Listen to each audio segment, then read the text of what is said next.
तो क्या पढ़ना है? उच्च न्यायालय, हाई कोर्ट, हाई कोर्ट, उच्च न्यायालय। कल ही हमने आपको बता दिया था भारत में न्यायपालिका एकीकृत ढांचे के न्यायपालिका को अपनाया गया है और इसमें सबसे ऊपर जो होता है वो सर्वोच्च न्यायालय यानी सुप्रीम कोर्ट होता है। सुप्रीम कोर्ट के अंडर में कई सारे हाई कोर्ट्स होते हैं। अब आइए देखिए, सबसे पहले जो हाई कोर्ट बना, कुछ पहले तो एक सामान्य परिचय आप समझ लीजिए कि सबसे भारत में जो उच्च न्यायालय का सर्वप्रथम गठन कब हुआ, तो 1862 में। सबसे पहले कहाँ? 1862 में 3 उच्च न्यायालय की स्थापना किया गया था। कलकत्ता, बम्बई और मद्रास। अच्छे तरीके से याद रखिए, 3 हाई कोर्ट्स को एस्टेब्लिश किया गया है 1862 में। 1866 जो है 1866 में इलाहाबाद हाई कोर्ट को एस्टेब्लिश किया गया 1866 में। अच्छे तरीके से याद रखिएगा। और उसके बाद बहुत सारे जो आज़ादी के बाद भी बहुत सारे हाई कोर्ट्स को एस्टेब्लिश किए गए हैं। ठीक है ना, समझ में आ रही बात? तय किया गया भारत के संविधान में प्रत्येक राज्य का एक उच्च न्यायालय होगा, ऐसी बात कह दी गई। लेकिन एक संविधान संशोधन लाया गया जिसको 7th कॉन्स्टिट्यूशनल अमेंडमेंट कहते हैं, ये 1956 में लाया गया। इसमें एक बात कर दिया गया कि जो 2 या अधिक राज्य के लिए राज्यों हेतु एक हाई कोर्ट का भी प्रावधान किया जा सकता है, यानी एक हाई कोर्ट का प्रावधान किया जा सकता है। यानी जरूरी नहीं है कि एक राज्य के लिए एक हाई कोर्ट, अगर कोई एक हाई कोर्ट 2-3 राज्यों को भी हैंडल कर सकता है, ऐसी बात किसमें कर दिया गया? ये संयुक्त हाई कोर्ट के बारे में बात कर दिया गया 7th कॉन्स्टिट्यूशनल अमेंडमेंट के जरिए। वर्तमान में भारत में कितने हाई कोर्ट हैं? तो 25 उच्च न्यायालय इस वक्त भारत में काम कर रहे हैं। और इस 25 में से याद रखिएगा 5 ऐसे हाई कोर्ट्स हैं जो आपको यूं कह सकते हैं कि ये संयुक्त हाई कोर्ट है, ये जॉइंट हाई कोर्ट आप इसको कह सकते हो। यानी एक राज्य के साथ या तो कोई यूटी है या कोई 2 राज्य है, इस तरीके की बात है। ऐसे 5 हाई कोर्ट हमारे पास हैं, जैसे दिल्ली, जम्मू एंड कश्मीर, ऐसे कुछ संघ राज्य क्षेत्र भी हैं जिनके अपने अलग हाई कोर्ट हैं, यानी केवल राज्यों का नहीं, कुछ यूटीज का भी हैं। और ऐसे कितने यूटीज हैं? तो 2 यूटीज हैं, 2 यूटीज, यूनियन टेरिटरीज में 2, एक तो दिल्ली और दूसरा J&K। यही 2 ऐसे हैं जिनका अपना हाई कोर्ट है, याद रखिएगा।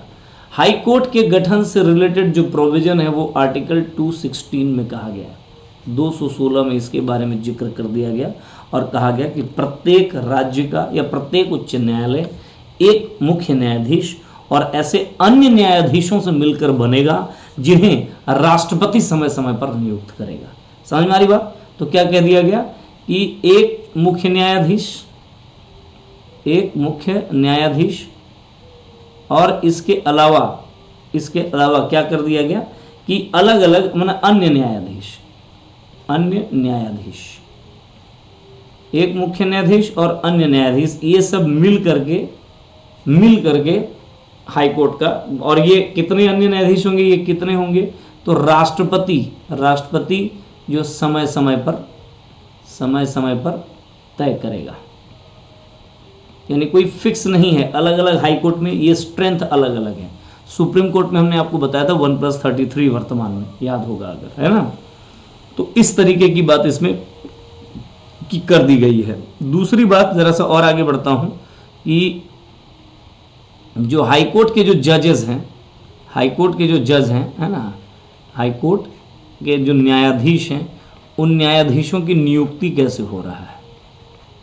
न्यायाधीशों की नियुक्ति, इससे रिलेटेड प्रोविजन क्या है? जरा इस पर आइए मैं आपसे चर्चा कर दूं।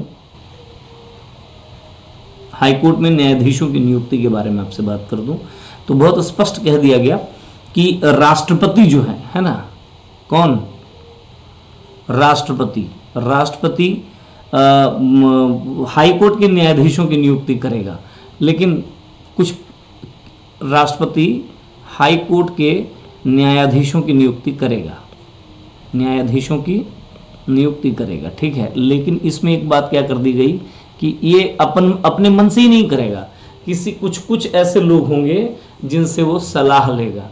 तो जो सलाह किससे लेगा, सलाह लेगा किससे, तो देखिए जैसे एक तो सलाह लेगा भारत के सीजीआई से, यानी एक तो चीफ जस्टिस ऑफ इंडिया से लेगा, सीजीआई से सलाह लेगा।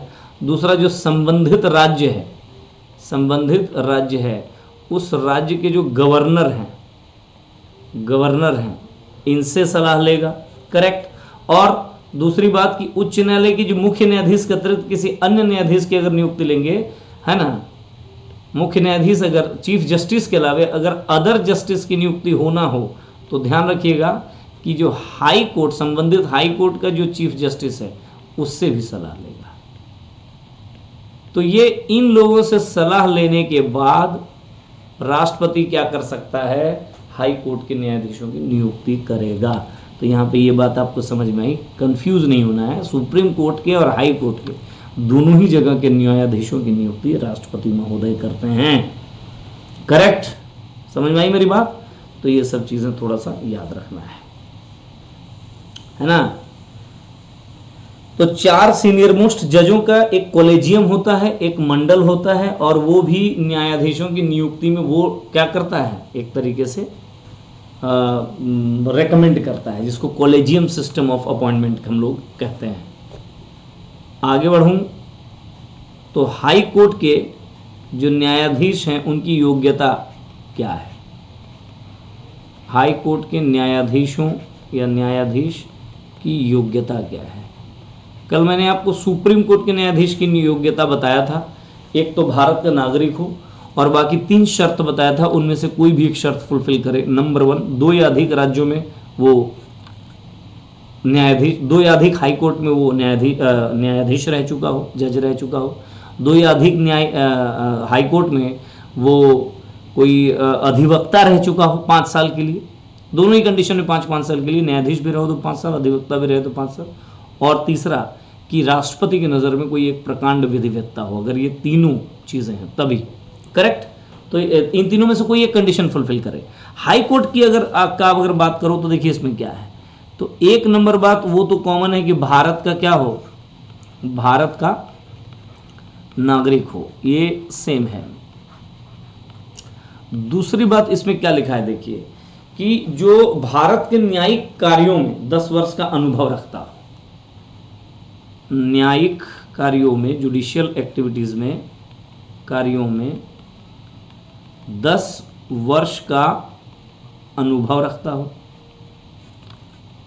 या और अथवा में ये कहा है कि आप हाई कोर्ट या अन्य न्यायालयों में 10 वर्ष तक अधिवक्ता रह चुके हो। हाई कोर्ट या अन्य न्यायालय में, है ना, न्यायालय में 10 वर्ष तक अधिवक्ता रह चुके हों, अधिवक्ता रह चुके हों। तो ये कहानी है। अगर इन दोनों में से कोई भी कंडीशन आप फुलफिल करते हैं, यानी राष्ट्रपति की नज़र में प्रकांड विधिवेत्ता है, ये वाला कंडीशन यहाँ अप्लीकेबल नहीं है, तो ये बात याद रखिएगा। ये है हाई कोर्ट का योग्यता। अच्छा, हाई कोर्ट के न्यायाधीश लोग जो हैं, हाई कोर्ट के न्यायाधीश जो है उनका शपथ ग्रहण किसके अधीन होता है, शपथ, है ना, शपथ या प्रतिज्ञा। यही एक ऐसा पॉइंट है जहाँ पर राष्ट्रपति का रोल नहीं हो करके किसके द्वारा, तो राज्यपाल के द्वारा या राज्यपाल के समक्ष। और अगर राज्यपाल किसी कारण से अक्षम है, एब्सेंट है, तो इसके द्वारा नियुक्त, इस निमित्त माने इसी काम के लिए इसके द्वारा नियुक्त किसी दूसरे व्यक्ति के द्वारा। तो ये कुल मिला करके इनका ये। अच्छा, दूसरी बात और थोड़ा सा मैं बता दूं आपको कि जो हाई कोर्ट के न्यायाधीश हैं, हाई कोर्ट न्यायाधीश जो हैं उनका कार्यकाल के बारे में क्या है। तो जैसे सुप्रीम कोर्ट के न्यायाधीश का एक अपर उम्र सीमा दिया गया है, कोई कार्यकाल तो ऐसे नहीं लिखा हुआ है, लेकिन एक अपर एज लिमिट के बारे में बात की गई है, वो 65 वर्ष है। यहाँ पे 62 वर्ष की आयु, एज ऑफ 62 ईयर्स, ये बात है। हालांकि इससे पहले भी ये क्या कर सकता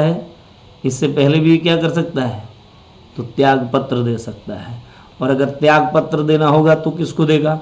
यहाँ पे फिर एक पॉइंट याद रखिएगा कि त्याग पत्र देगा राष्ट्रपति को। राष्ट्रपति नियुक्त भी करता है, राष्ट्रपति कोई त्याग पत्र दे सकता है। राज्यपाल का रोल केवल शपथ में, केवल शपथ में, ये बात ध्यान रखिएगा। या जैसा कि कल मैंने आपको बताया था, सुप्रीम कोर्ट के न्यायाधीश को हटाने की एक प्रक्रिया है, हटाने की एक प्रक्रिया है, और वो हटाने की प्रक्रिया में क्या आधार बनता है, तो साबित कदाचार, कदाचार या तो फिर क्या, साबित कदाचार या असमर्थता, असमर्थता, यही दो चीज़ें हैं। कुल मिलाकर के ये साधारण कुछ बातें हुई, इसको आपको याद रखना है। स्थानांतरण वगैरह ये सब राष्ट्रपति ही करेगा, ठीक है ना। ये है एक जनरल इंट्रोडक्शन हाई कोर्ट के बारे में।